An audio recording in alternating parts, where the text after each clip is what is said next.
Boa noite, pessoal. Estamos começando mais uma live da nossa série Direito e Pós-Pandemia. Vamos iniciar os trabalhos aí nos próximos minutos. Estamos aguardando a entrada aqui na sala da nossa palestrante convidada da semana. Para vocês aí que já estão entrando, bem-vindos. Saudações também para quem vai nos assistir posteriormente ali pelo IGTV do perfil da OAB de Novo Hamburgo no Instagram. E logo mais estamos começando, entrando no tema de hoje. Saudações para quem vai chegando.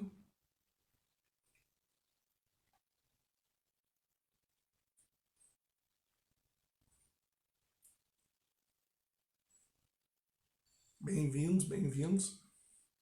Satisfação revê-los ainda que virtualmente.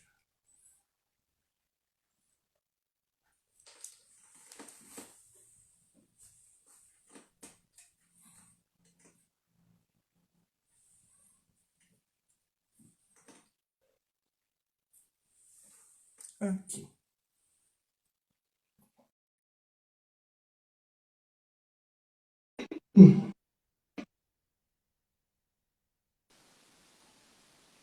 Boa noite, Ana. Oi, Henrique, tudo bem? Tudo bem? Me ouve Tu... bem? Tô te ouvindo bem, e tu? Ouvindo bem e vendo bem. Tudo direitinho. Que bom. Que ótimo. Então, Quero começar. que Opa, bom por que favor. estamos aqui, né? Pelo menos online, e estamos bem, né? No meio dessa pandemia.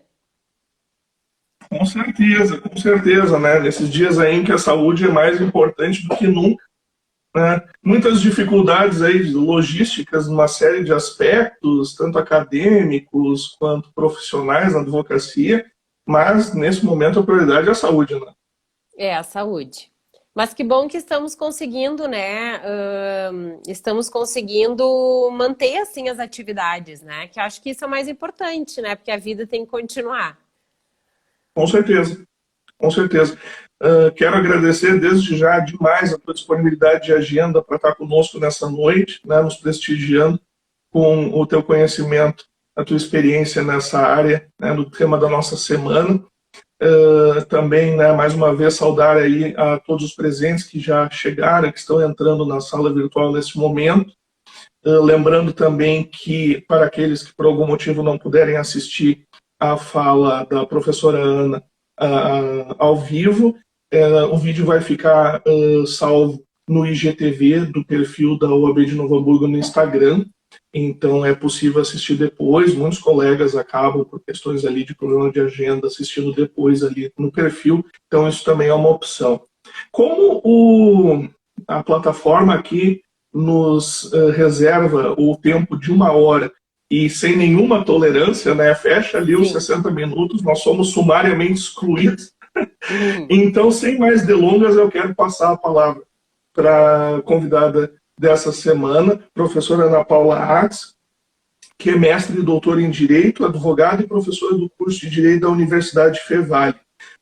Essa é a quinta live da nossa série Direito e Pós-Pandemia, e o tema da semana é Direito do Consumidor e Pandemia, né, renegociação de dívidas bancárias, domésticas e imobiliárias. Professora Ana Paula Ax, por favor, esteja com a palavra.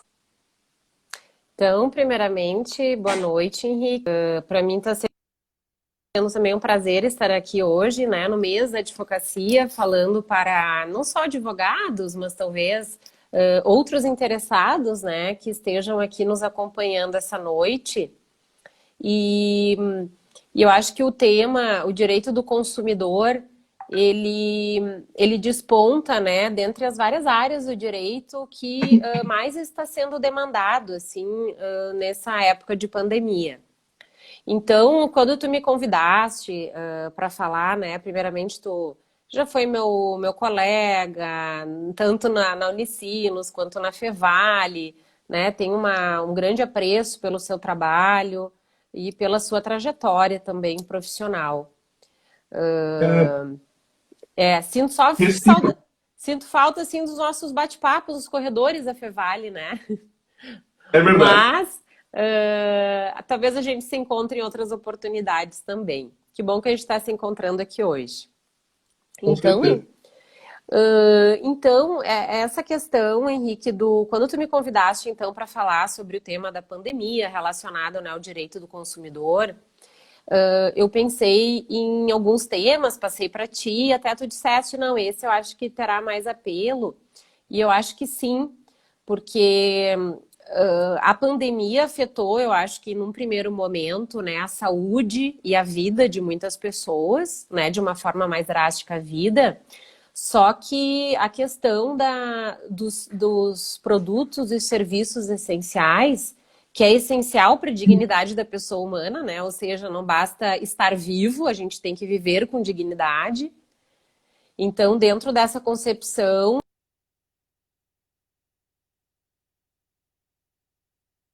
direito do consumidor, ele está sendo muito demandado em grandes áreas, em grandes linhas, e eu escolhi então essa para falar hoje, né?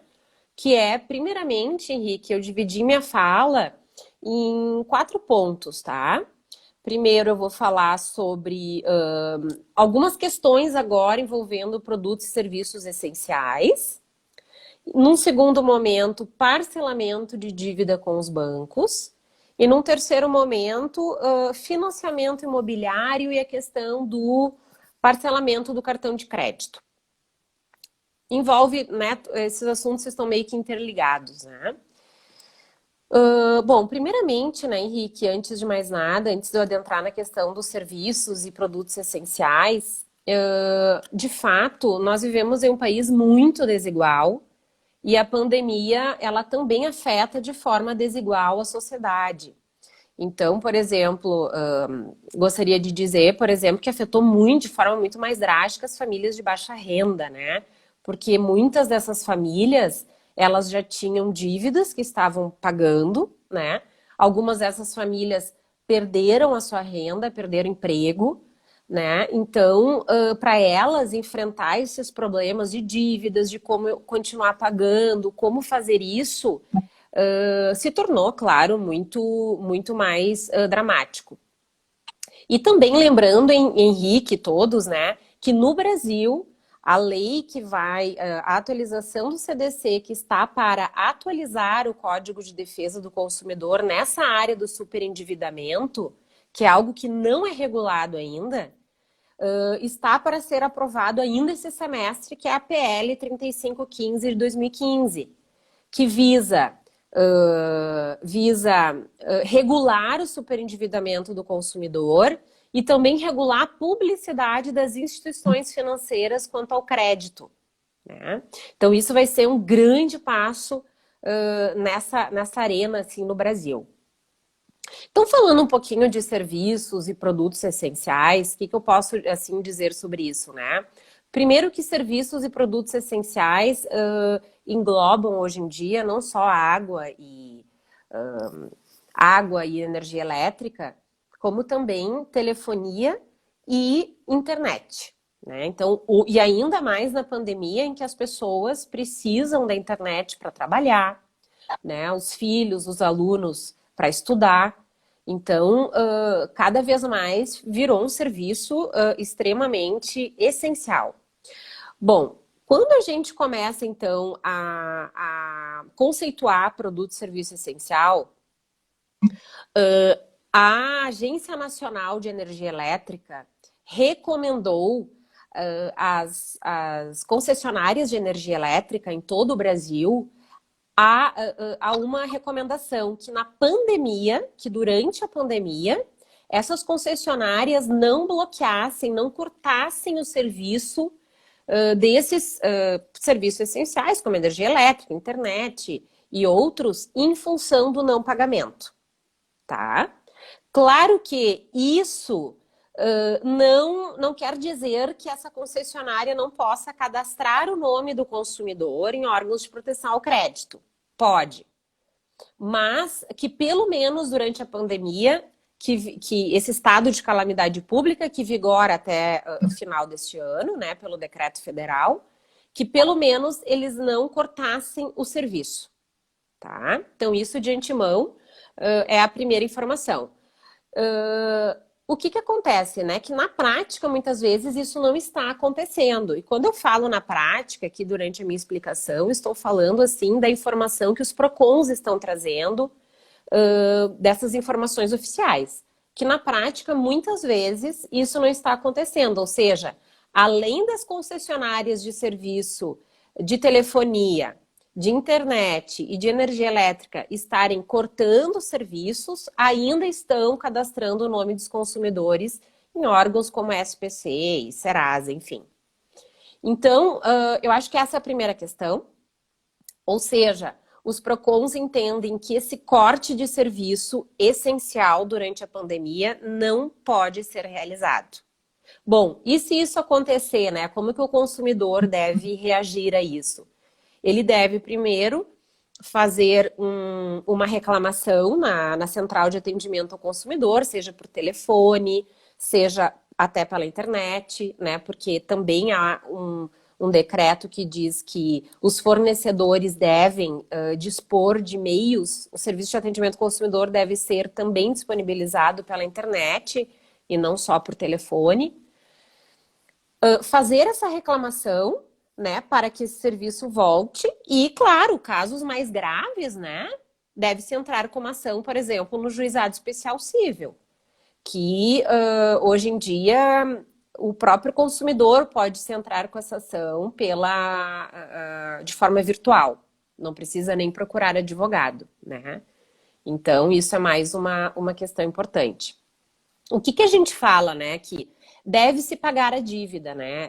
Essas contas que estão vindo, seja de energia elétrica, de telefonia, de internet, que são essenciais e que não devem ser cortadas pelo não pagamento, a ideia é que os consumidores tentem adimplir, pelo menos, esses serviços essenciais para que não haja nenhum tipo de outras consequências, como, por exemplo, o nome inscrito no órgão de proteção ao crédito. O que está acontecendo que eu queria trazer aqui para os nossos ouvintes de hoje, né? Que é a questão, Henrique, que as concessionárias estão cobrando as contas de luz não com base no consumo. Em vários casos, eles estão cobrando as contas de luz com base numa média dos últimos 12 meses. Então, o que está acontecendo? Eu vou te dar um exemplo meu, né? Por exemplo, eu não estou morando no meu apartamento em tempo de pandemia. Eu estou desde final de junho, não estou no meu apartamento. A conta de luz está vindo alta, porque nos últimos meses, claro que foi alta, porque eu e meu marido estamos trabalhando em casa, né? A gente está utilizando muito mais, né?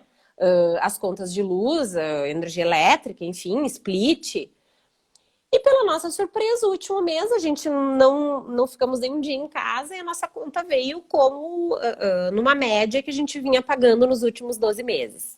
Né? O que as concessionárias dizem? Por quê? Porque eles não estão fazendo o registro do leitor, né, em função da pandemia. Então, eles alegam que eles informaram por meio de publicidade, que era para o consumidor tirar foto e mandar para eles, né? O que, claro, né, essa publicidade não chegou até mim, nem até nós. Eu não sei se alguém que está aqui nos ouvindo leu isso, recebeu, mas o fato é que, claro, se eu estivesse na minha casa e eu pagasse uma conta com base nos últimos 12 meses, ok. Mas, de fato, é que muitos estão vindo contas elevadas e não estão usando isso, porque eles estão se baseando nos últimos 12 meses. Então, como que o consumidor deve se portar?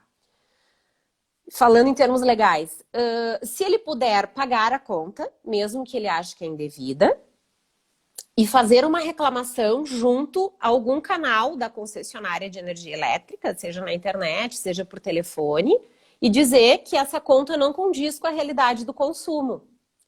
Porque, de regra, eles devem...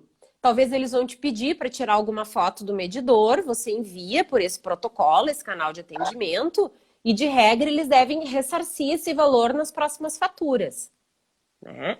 Então, isso é algo que está acontecendo e que eu mesma percebi, porque, eventualmente, o nosso débito em conta, a gente abriu a conta e ali está escrito que é feito dessa forma. E isso é totalmente contrário ao que diz o Código de Defesa do Consumidor, que a gente deve pagar somente pelo que a gente efetivamente consumiu, né? Então, eu acho que essa questão eu gostaria de chamar a atenção de todos que estão aqui nos assistindo, né? Porque, Henrique, porque essa questão que eu estou comentando e todas as outras que eu vou falar a partir de agora, referente a bancos, a cartão de crédito, a financiamento imobiliário, a ideia é a gente tentar resolver isso com o fornecedor.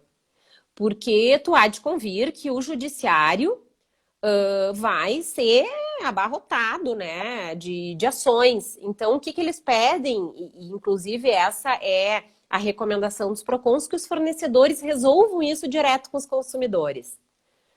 Então, essa questão então dos serviços públicos essenciais é uma questão muito importante. E o que a gente diz em termos de planejamento das nossas gastos domésticos, né? É claro, dar até teve uma colega aqui que perguntou, as contas das pessoas jurídicas também estão sendo cobradas pela média dos últimos 12 meses. O que eu tenho para falar sobre isso da pessoa jurídica? Em alguns casos, a pessoa jurídica também pode ser considerada consumidora, como são os casos das MEs, microempresas, né?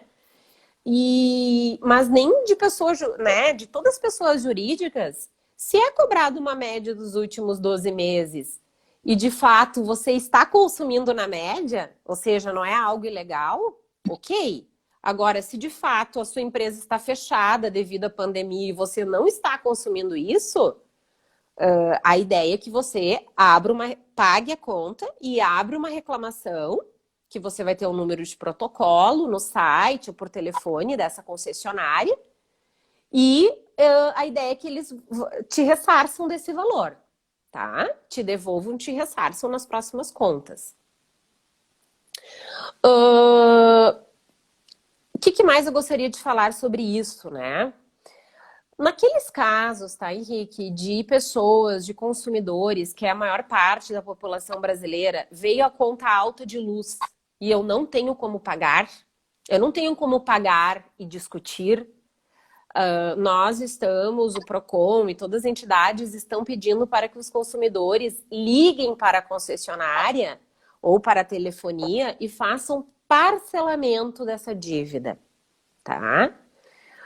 Por quê? Porque às vezes o parcelamento a pessoa consegue ir pagando, talvez ela precise de uns 2, 3 meses para se recompor novamente economicamente, né? Então, nesses 2, 3 meses, ela vai conseguir, né? Ela consegue pagar esse parcelamento, porque ela também vai conseguir talvez um novo emprego, uma nova renda, né? Enfim, mesmo que informal. Então, se veio a conta, mesmo que alta, eu faço essa reclamação, mas não tenho como pagar, ligue para o fornecedor e peçam parcelamento dessa conta, né? Que é a melhor forma da gente poder estar em dia, né, com a nossa situação financeira.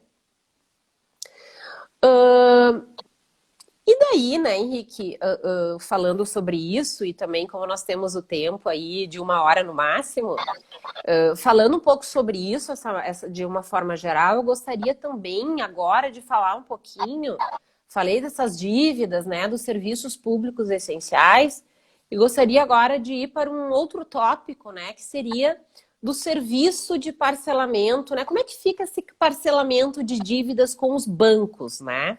Que isso aí acho que pega muito e são valores muitas vezes altos, né? E se a gente partir do pressuposto que muitas pessoas tiveram seu salário reduzido, quem não perdeu emprego provavelmente teve alguma perda de renda, de salário, né?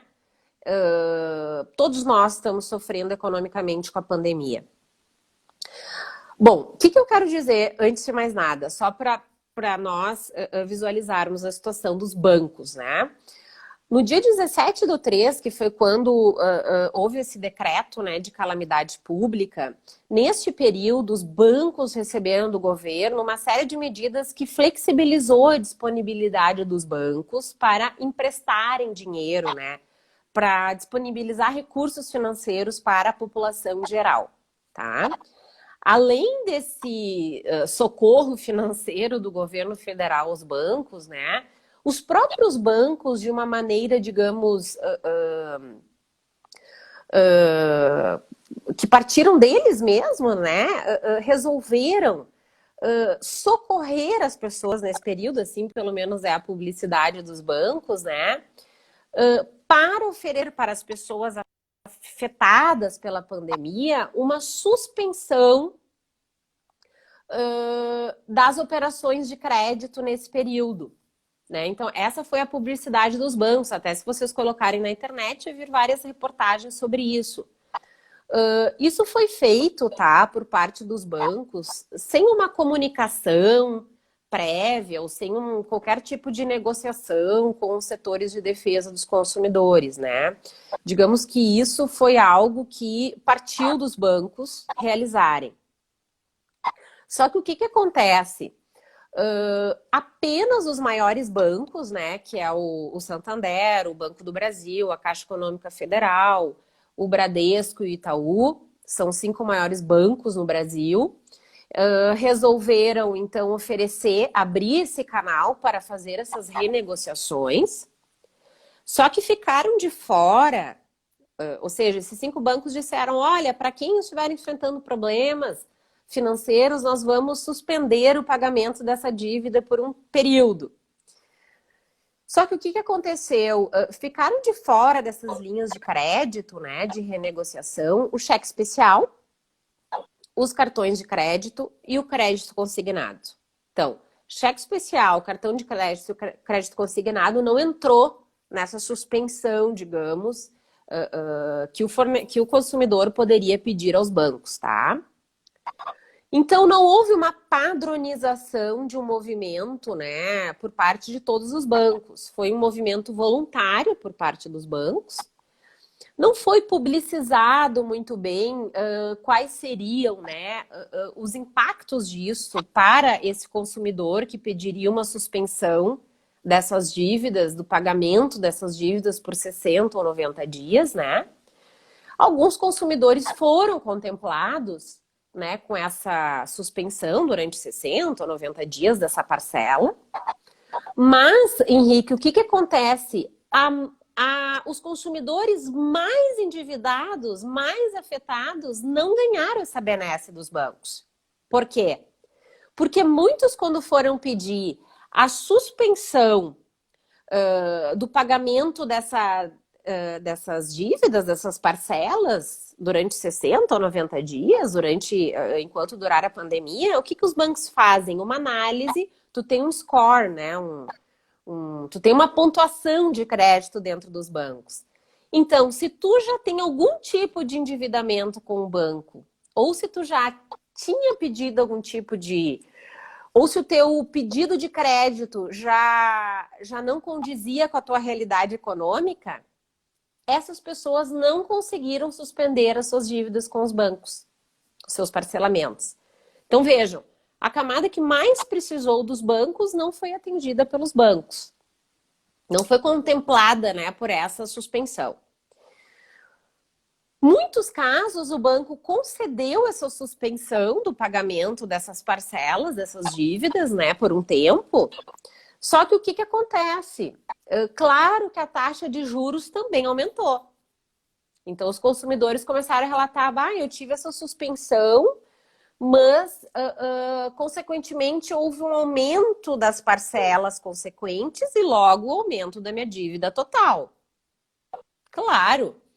O que eles muitas vezes eles não informam ao consumidor? No momento em que eu peço essa suspensão do pagamento das parcelas, até eu começar a pagar novamente, tem juros aí. E esses juros eu vou pagar depois. Então, qual é, digamos, o ranço, né, que as defensorias públicas, os órgãos de proteção aos consumidores estão batalhando, é que essa propaganda, o consumidor ele recebe essa propaganda de uma forma enganosa, porque ele acha que essa suspensão é uma benesse, é um benefício. E na verdade não é um benefício. Ele vai pagar por isso.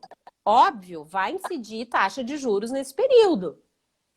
Então, O que na verdade é essa lei PL 3515 que está para atualizar o CDC, vai regular, né, Henrique? Vai regular que a publicidade do crédito dos bancos seja clara. Nós vamos te dar uma suspensão enquanto durar a pandemia, para o consumidor não pagar das parcelas da dívida, só que isso tu vai pagar com juros depois, né? Então é só isso que não está sendo feito de uma maneira clara e conforme o Código de Defesa do Consumidor prevê, né? Então, essa suspensão não é de graça, o banco nunca dá nada de graça para os consumidores, né? Não há esse tipo de benefício. Então, não é um benefício, é algo que o banco encontrou para te favorecer num certo momento, mas depois você vai pagar por isso, né? É os juros de acerto. Eu até coloquei ali para não me esquecer para falar o nome técnico. São os juros de acerto, né, que são cobrados, tá? Então, falta informação e falta transparência por parte dos bancos. Precisa se deixar claro, Henrique, que o ônus do consumidor ao, digamos, pedir essa suspensão das parcelas durante a pandemia é a redução da pontuação do consumidor dentro do banco, ele perde limite de crédito e também, ao pedir essa suspensão, ele vai pagar depois com taxa de juros mais alta, né? Isso não há dúvidas, a dívida dele vai aumentar, tá? Logo, Henrique, eu gostaria de falar, então, aqui também pegando esse gancho, sobre essa questão do financiamento imobiliário, que é algo que eu estou sendo questionada por muitos alunos também, né? Porque, como ministro de Direito do Consumidor, quantos alunos, quantas pessoas, quantos de nós estamos pagando parcelas de financiamento imobiliário no Brasil, né? E como é que fica tudo isso? Juros, se pode cobrar, como isso vai acontecer? Né? Então, eu gostaria então de pegar esse gancho, né, e falar um pouquinho sobre o financiamento imobiliário. Uma pergunta que um advogado me mandou antes de nós iniciarmos aqui a live, e eu vou partir dessa pergunta que eu achei interessante e vou explicar, tá? Ele perguntou: eu tenho financiamento imobiliário há 5 anos com o Banco do Brasil. É possível renegociar a dívida ou obter algum desconto com pagamento antecipado?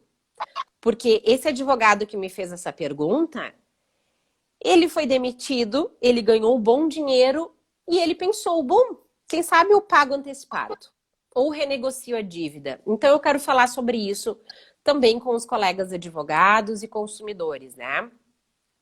Veja bem, Henrique, o CDC, no artigo 52, parágrafo 2º, diz que todo pagamento antecipado, tá?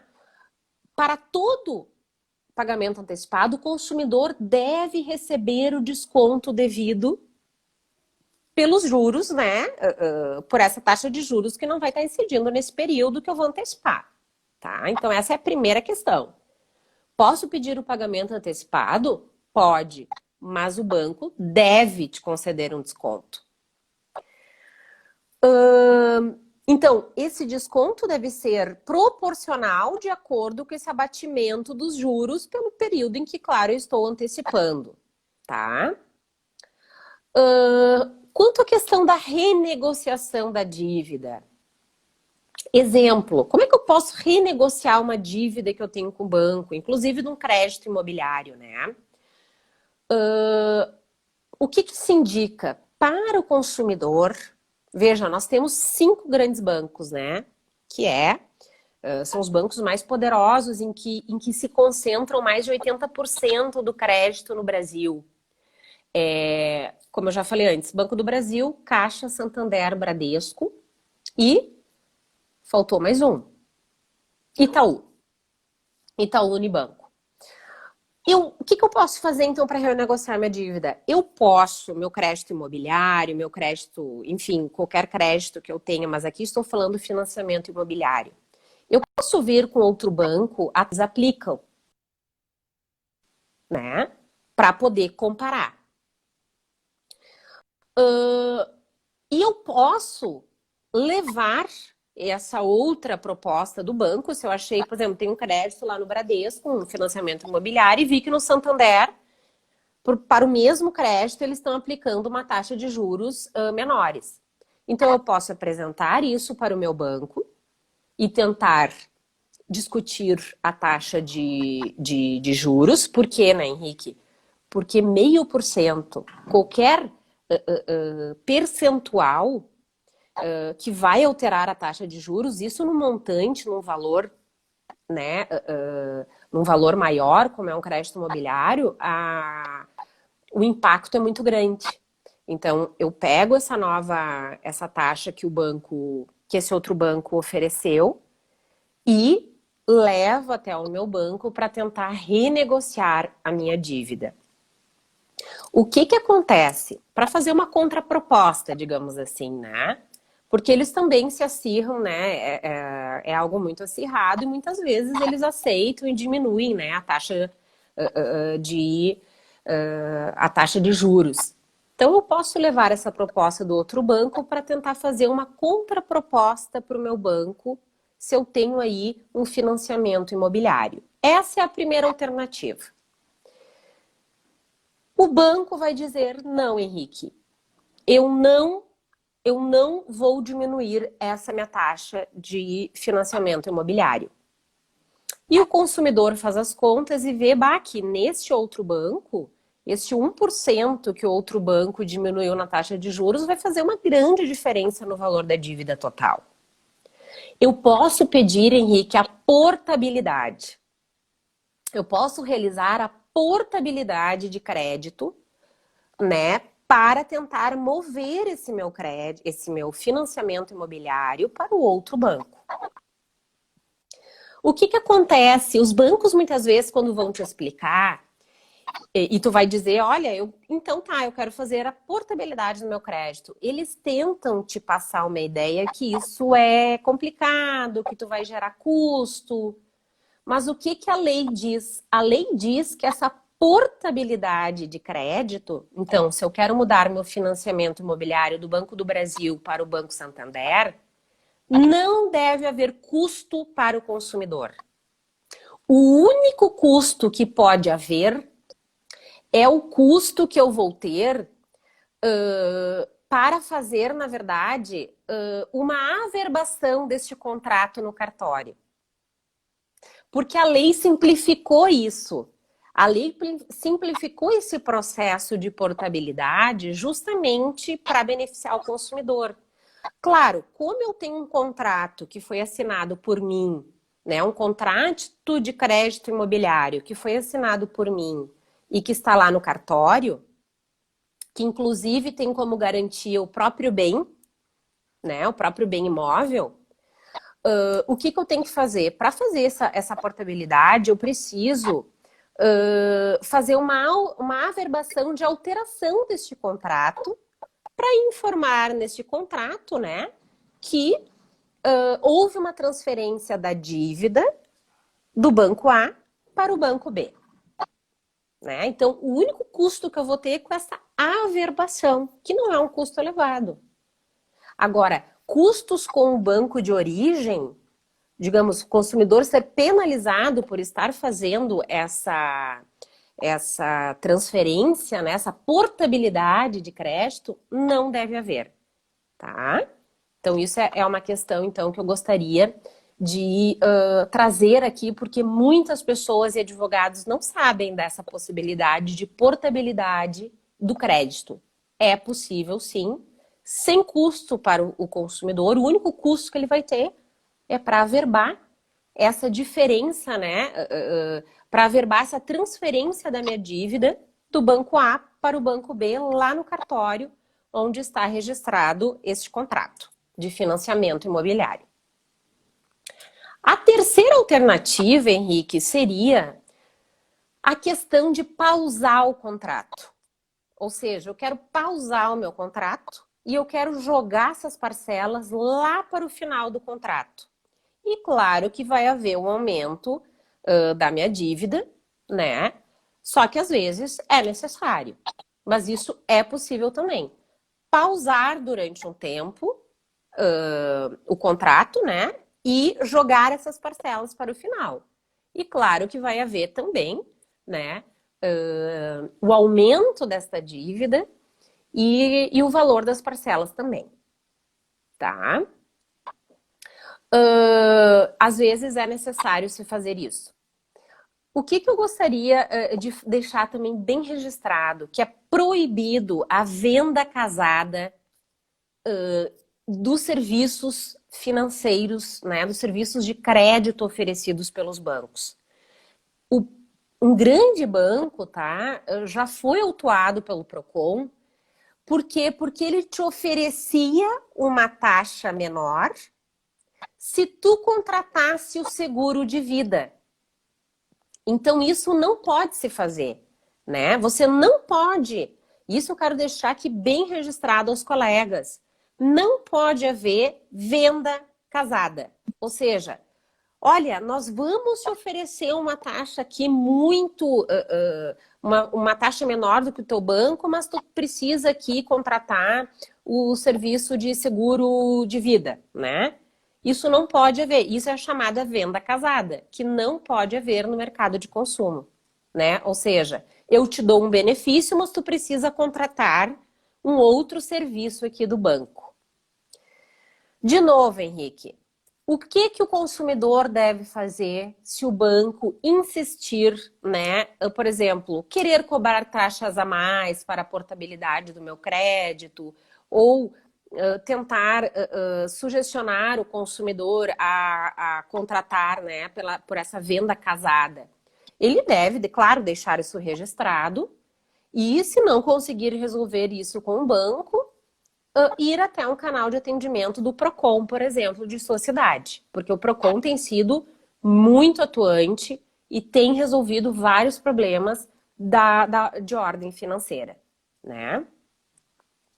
E por último, Henrique, gostaria de falar do parcelamento do cartão de crédito, que está entre o top 10 aí dos assuntos mais demandados agora dos Procons relacionados, né, ao crédito, né? Por quê?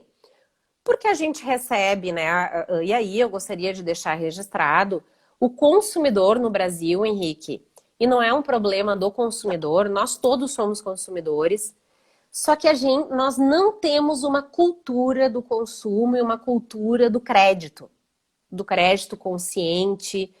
E aqui eu acho que a gente se inclui também, a gente acaba não fazendo, não analisando, por exemplo, taxas de juros. Quem de nós, quando foi fazer um consórcio com o banco, ou foi fechar, olhou em todos os bancos a taxa de juros para comparar, né? Eu acho que a gente acaba não... a gente não tem uma cultura para o consumo e o consumidor, de um modo geral, ele vê muito assim o valor da parcela. Ah, se a parcela é R$ 200 eu posso pagar, então tá ok. Mas acaba não vendo o impacto daquela parcela no todo, né? Porque eu tenho custos fixos, custos variáveis, né? Claro que agora, na pandemia, os custos com o lazer e esse consumismo, né, de loja, de shopping, isso foi um pouco diminuído, digamos assim, mas outros custos aumentaram, né? Como, por exemplo, de energia elétrica, né, de consumo de internet, enfim. Então, a gente não tem uma cultura para o consumo, nem o consumidor de baixa renda também, que é o mais impactado, não tem.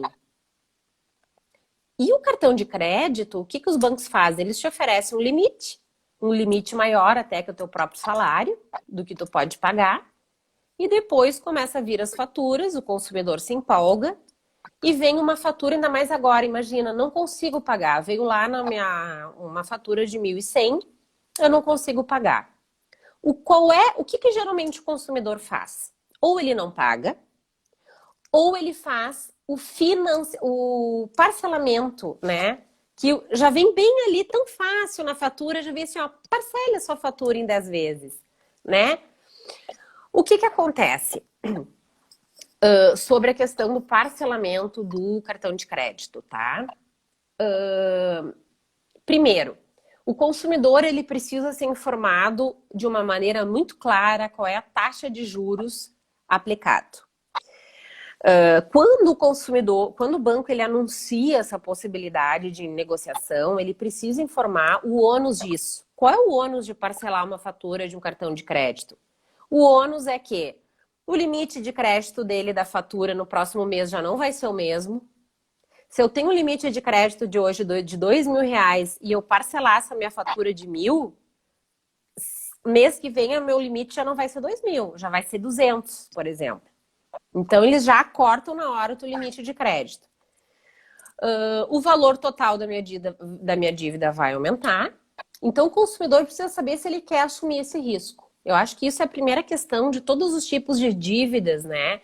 E de negociações que nós estamos falando aqui. O banco precisa ser muito claro com o consumidor qual vai ser o ônus dele, para ele saber se vai ou não arcar com esse risco. O parcelamento do cartão de crédito tem uma taxa de juros muito elevada também, né? Se o consumidor, por exemplo, ele não paga o mínimo da fatura e nem realiza o parcelamento, ou seja, ele deixa rolar, como se diz, ele vai entrar na pior taxa de juros do mercado brasileiro, que é a do crédito rotativo. Sabe quanto é a taxa de juros do crédito rotativo, Henrique?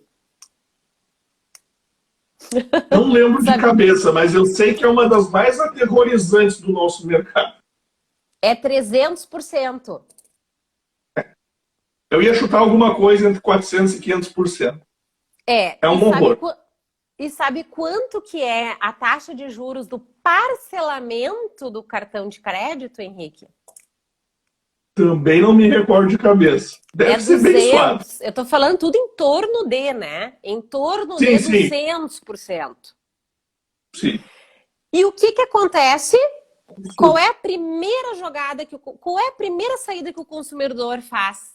Parcelamento do cartão de crédito. Taxa de juros, 200%. O que o consumidor não se dá conta? Mas não é que ele não se dá conta, isso não é informado para ele. De novo, a PL 3515, que vai ser aprovada agora, que vai atualizar o Código de Defesa do Consumidor, vai regular a publicidade dos bancos. Se ele pede um crédito consignado, um crédito pessoal, a taxa de juros é muito menor. Então, o que vale a pena? Ao invés de eu parcelar o meu cartão de crédito, eu ligo para o meu banco e digo, olha, eu estou precisando de um crédito consignado, um crédito pessoal mesmo que eles oferecem para os seus clientes, que é muito menor. Daí eu pago o meu cartão e consigo pagar esse crédito com uma taxa infinitamente menor. Então, o que acontece?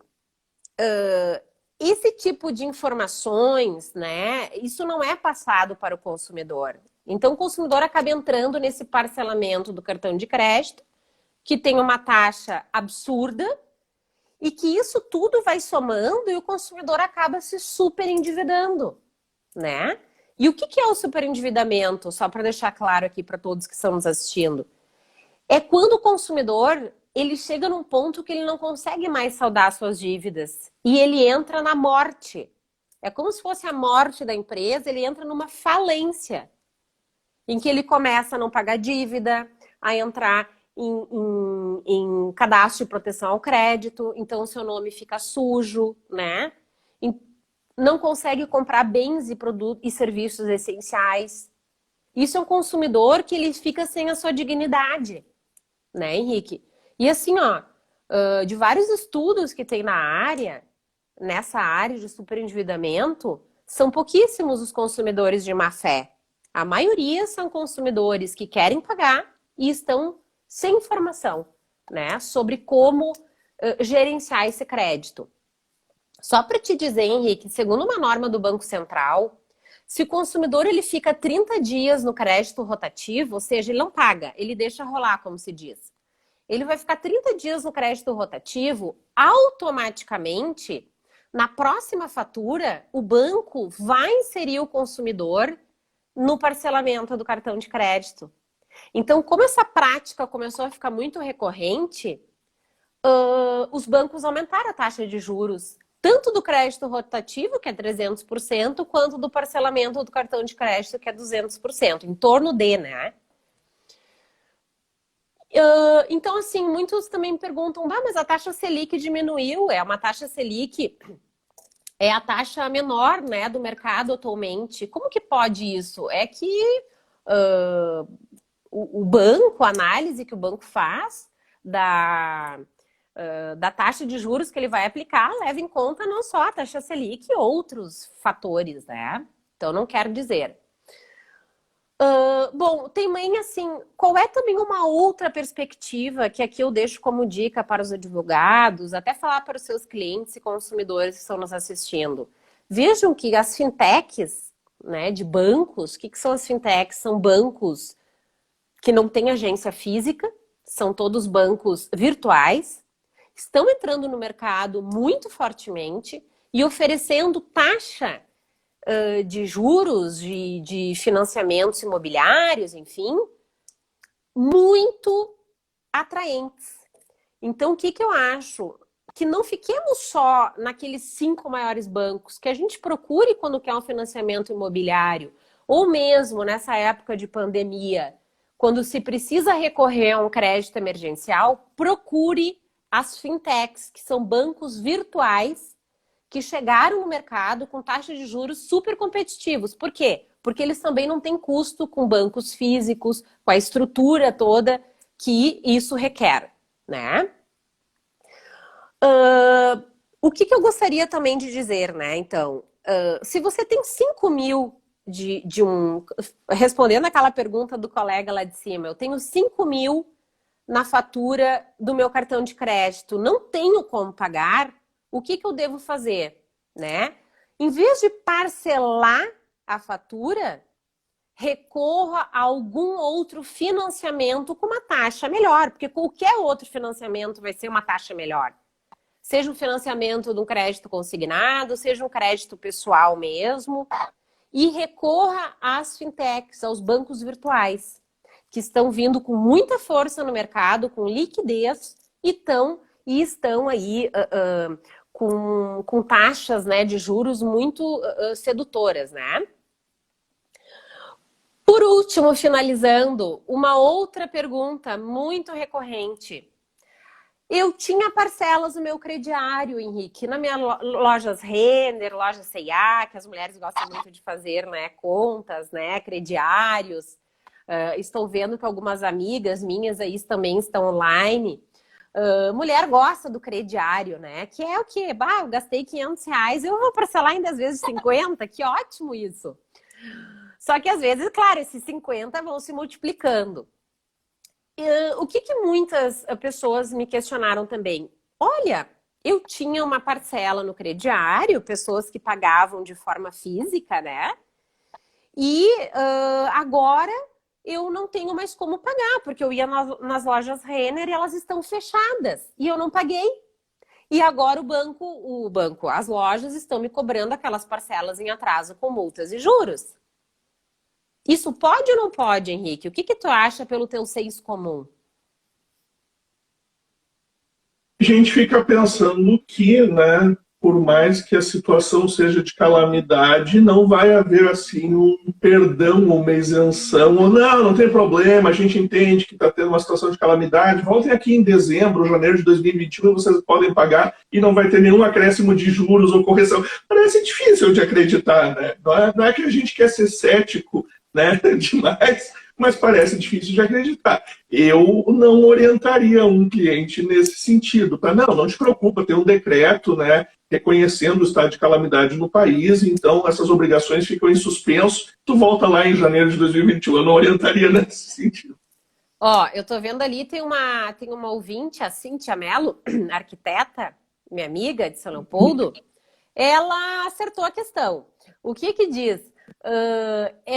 Claro, a loja, ela só pode cobrar juros se ela ofereceu outras formas de pagamento. Até por telefone, né? Eu te envio o boleto para qual e-mail, né? Vamos supor o consumidor que não tenha computador em casa, que é difícil pagar pela internet. ele deve ter um canal de atendimento por telefone em que o fornecedor vai dizer, não, tu tens um e-mail, eu posso te enviar o boleto aqui atualizado para o teu e-mail, a pessoa paga numa lotérica, num banco. Agora, lojas, principalmente cidades menores, que não ofereceram alternativas, não pode cobrar juros e multa por estar sendo, por essas parcelas estar sendo pagas só agora, tá? Então, isso é uma questão bem importante. A loja que ofereceu outros meios de realizar o pagamento, ela pode sim cobrar juros e multa, mas se não, se só oferecer o meio físico, ela não pode cobrar esse tipo de penalidades ao consumidor. E por último, tá, Henrique, eu gostaria de deixar 2 dicas aqui para o pessoal que está nos assistindo, tá? Primeiro, o que os PROCONs e entidades de defesa do consumidor estão falando em relação à pandemia. E, inclusive, tem uma lei que obriga os fornecedores a ter canais de atendimento ao consumidor, tanto por telefone quanto pela internet. As reclamações, elas devem sempre ser acompanhadas do número de protocolo. O consumidor tem que anotar isso, que é algo seguro para ele depois discutir. E tem uma questão que eu gostaria de deixar aqui, que várias reclamações estão sendo resolvidas pelo consumidor.gov.br, que é um canal do governo federal, né? Está vinculado ao governo federal, em que o consumidor pode resolver esses pequenos problemas, muitas vezes, pode resolver pelo consumidor.gov.br. Claro, né, Henrique? Mas claro que nós, como bons advogados, temos que dizer que também sempre é bom procurar um bom advogado caso haja, né, outras dúvidas maiores, né? Às vezes problemas que impactaram em outras esferas das nossas vidas, problemas às vezes mais difíceis, sim, sempre é bom consultar um advogado. Mas às vezes problemas de fatura, um mês foi cobrado de forma indevida, se você não conseguir resolver com o fornecedor, entre no consumidor.gov.br que você vai conseguir resolver de uma forma prática, inclusive de casa, né? Então eu acho que assim, tentei resumir em 1 hora esses assuntos. Quis também trazer um lado prático disso, né? Porque trazer para os advogados e para as pessoas também que estão nos acompanhando. Ana, eu quero te agradecer novamente pela disponibilidade, também agora pelo brilhantismo da tua exposição. Acho que seria impossível fazer uma explanação mais informativa e tão completa nesse espaço-tempo tão reduzido, né? É uma fração do espaço-tempo que a gente tem numa aula normal, por exemplo, da graduação, 50 minutos, um pouquinho mais de 50 minutos.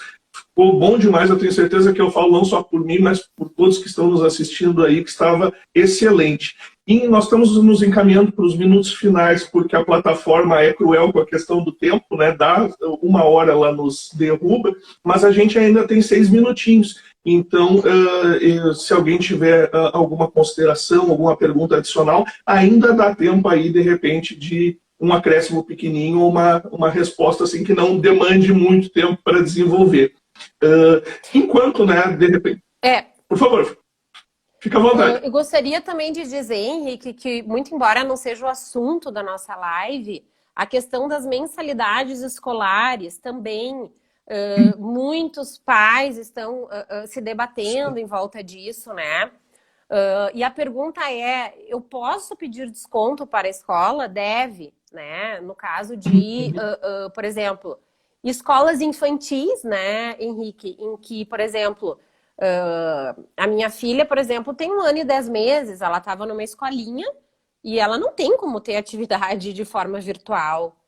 Então, a ideia é que os pais podem cancelar e, se quiserem continuar com as atividades, que a escola deva, né, fornecer um desconto.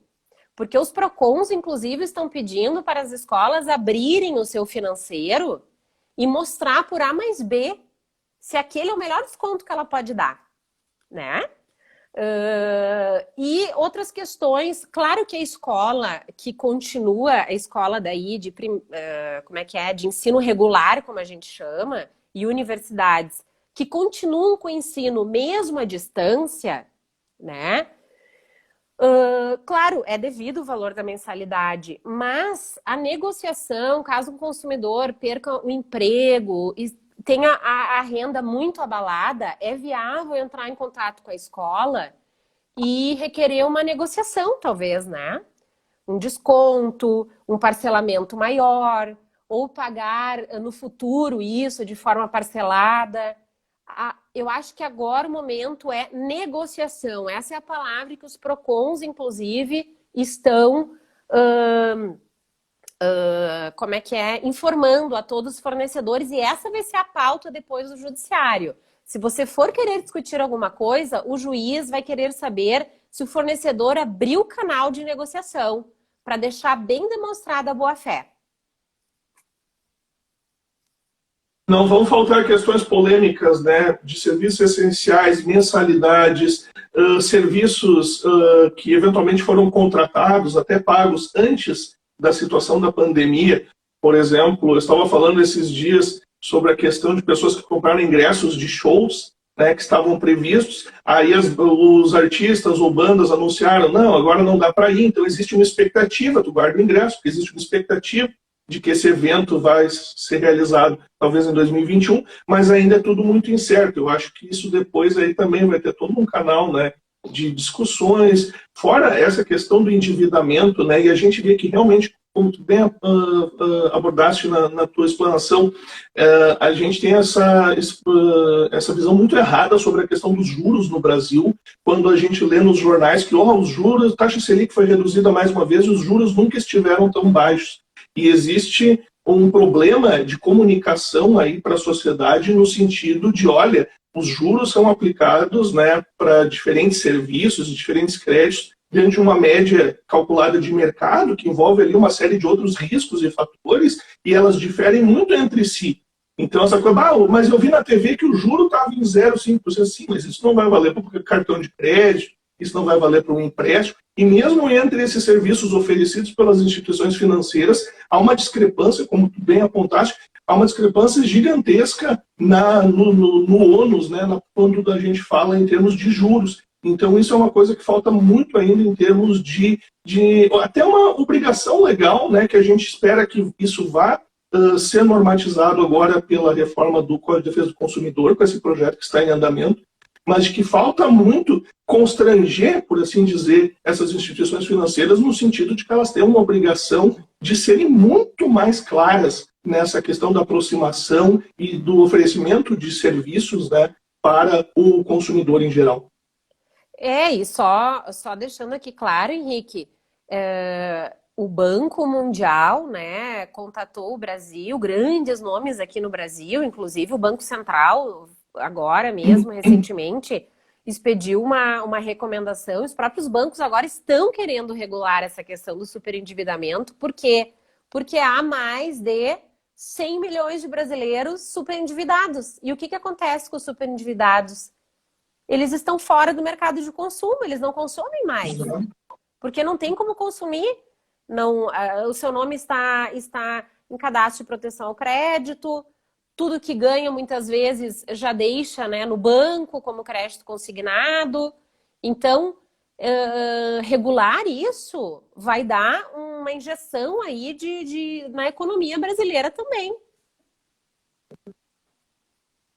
Professora Ana Paula Arce, mais uma vez, muito obrigado pela generosidade de dispor aí de um horário na semana útil para estar aqui conosco. Foi excelente a explanação, tenho certeza que falo por todos que assistiram e que ainda vão assistir ali no IGTV da subseção. Meus agradecimentos aí também a todos os colegas, as pessoas que nos acompanharam por aqui, que manifestaram seu interesse pela questão. E agora deixo contigo o tempinho aí, acho que nós temos uns 2 minutinhos para fazer um fechamento. Por favor, fique menos. A minha assessoria aqui está informando que é menos, já estamos indo para quase menos de 1 minuto. Por favor. Eu gostaria também de agradecer, Henrique, a oportunidade. Eu sempre estou disponível para a Ordem dos Advogados do Brasil e principalmente a subseção Novo Hamburgo, né, que eu, no fim, ministro aulas aí na Universidade Fevale, e pela ESA, Escola Superior de Advocacia, que está, assim, com ótimos temas, lives, E parabéns pela organização desse ciclo de lives, né? Porque isso é uma consulta pública que nós estamos, é algo de utilidade pública, né? Porque